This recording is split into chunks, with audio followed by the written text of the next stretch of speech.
Tuhan tidak akan tinggalkan engkau, Tuhan tidak akan biarkan engkau, Dia pasti akan berikan kepadamu sukacita senantiasa.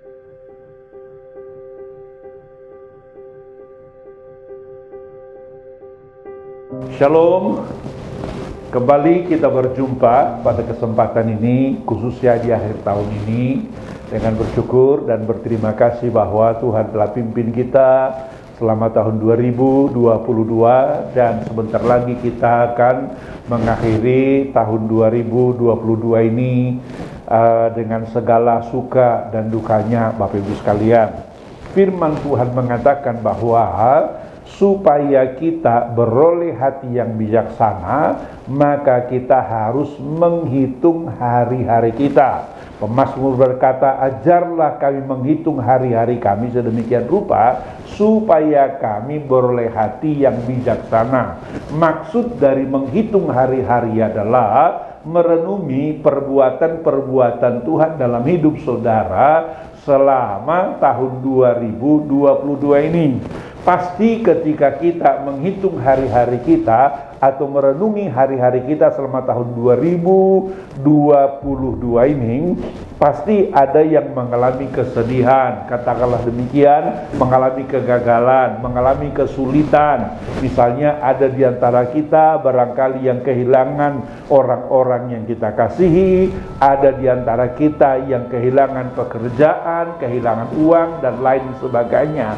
Tetapi kalau kita menghitung hari-hari kita sampai kita berada di penghujung tahun 2022 ini, pasti kita akan berkata, karena Tuhanlah maka saya ada di penghujung tahun 2022 ini, dan sebentar lagi kita akan memasuki tahun 2023. Maksudnya adalah apapun yang kita alami, apapun yang kita jalani, pasti ujung-ujungnya kita bersyukur kepada Tuhan bahwa Tuhan telah pimpin kita menjalani tahun 2022 ini dengan segala suka dan dukanya, Bapak Ibu sekalian. Karena itu mari kita syukuri penyertaan Tuhan selama tahun 2022 ini, tetapi sekaligus juga kita menatap tahun 2023 yang akan kita jalani ke depan.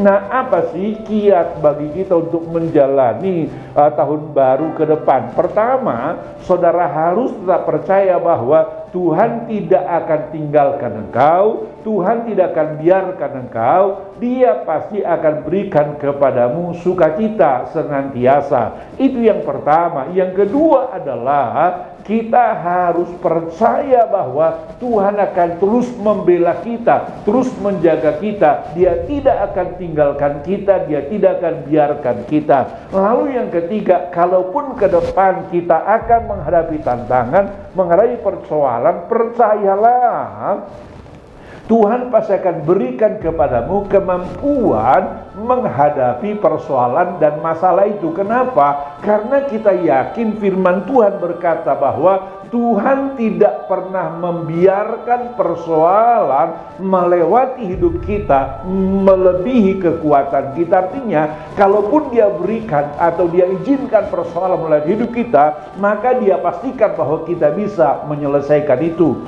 Karena itu rekan-rekan, mari hadapi tahun 2023 ini dengan optimisme dan dengan keyakinan bahwa Tuhan pasti akan berikan kepadamu kemenangan, mujizat, dan penyertaan yang luar biasa. Makanya saya sampaikan kepada kita, mari kita songsong tahun 2023 dengan optimisme dan dengan keyakinan bahwa Tuhan pasti akan sertai engkau, Tuhan pasti akan seberangkan kita masuk tahun 2023 dengan iman, dengan kekuatan, dengan kemampuan yang daripada Tuhan. Selamat menyongsong tahun 2023. Kita akan berjumpa di tahun 2023 dengan cerita-cerita kasih Tuhan, kebaikan Tuhan, kemurahan Tuhan yang luar biasa yang akan kita alami di tahun-tahun ke depan.